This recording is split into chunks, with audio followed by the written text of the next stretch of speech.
তুরস্কে আবারও তৈরি হয়েছে রাজনৈতিক অস্থিরতা।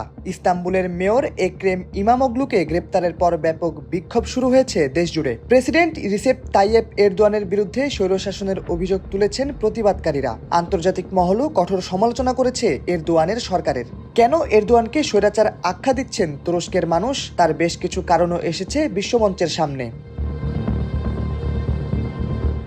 একসময় তুরস্কের উন্নয়নের প্রতীক ছিলেন এরদোয়ান।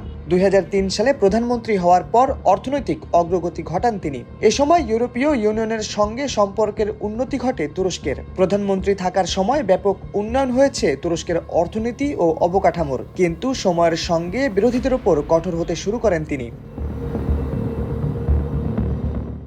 শুরুটা 2013 সাল থেকে। তখন গেজি পার্কে একটি উন্নয়ন প্রকল্পের বিরুদ্ধে আন্দোলন শুরু হয়। এ সময় থেকেই সংগঠিত হতে শুরু করেন বিরোধীরা, আর তখন থেকেই কঠোর হাতে আন্দোলন দমন করা শুরু করেন এরদোয়ান।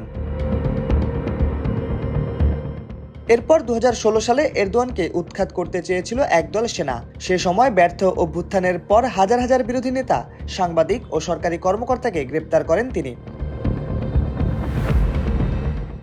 2018 সালে তুরস্কের সংবিধান পরিবর্তন করা হয়, প্রধানমন্ত্রীর পদ বাতিল করা হয় এবং এরদোয়ান এককভাবে রাষ্ট্র পরিচালনার ক্ষমতা পান। এরপর বিচার ব্যবস্থা ও সংবাদ মাধ্যমের ওপর কঠোর নিয়ন্ত্রণ প্রতিষ্ঠা করেছে তার দল।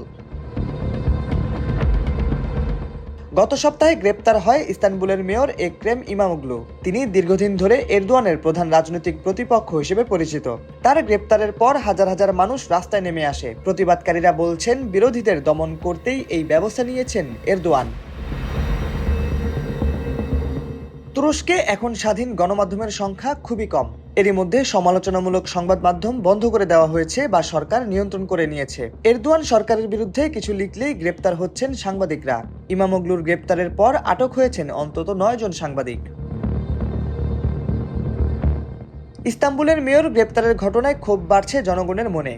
বিশ্লেষকরা বলছেন, এরদোয়ান তার পুরো ব্যবস্থাকে ব্যবহার করে বিরোধীদের দমন করেছেন। তবে জনগণের ক্ষোভ তাকে চ্যালেঞ্জের মুখে ফেলতে পারে। এরদোয়ান এখন সম্পূর্ণভাবে তার পার্টির ওপর নির্ভরশীল এবং বিচার ব্যবস্থাকে রাজনৈতিক স্বার্থে ব্যবহার করছেন। কিন্তু দীর্ঘমেয়াদে এই কঠোরতা তার জনপ্রিয়তার জন্য হুমকি হয়ে দাঁড়াতে পারে, বিশেষ করে যদি অর্থনৈতিক সংকট আরও প্রকট হয় এবং জনগণের মধ্যে অসন্তোষ বৃদ্ধি পায়।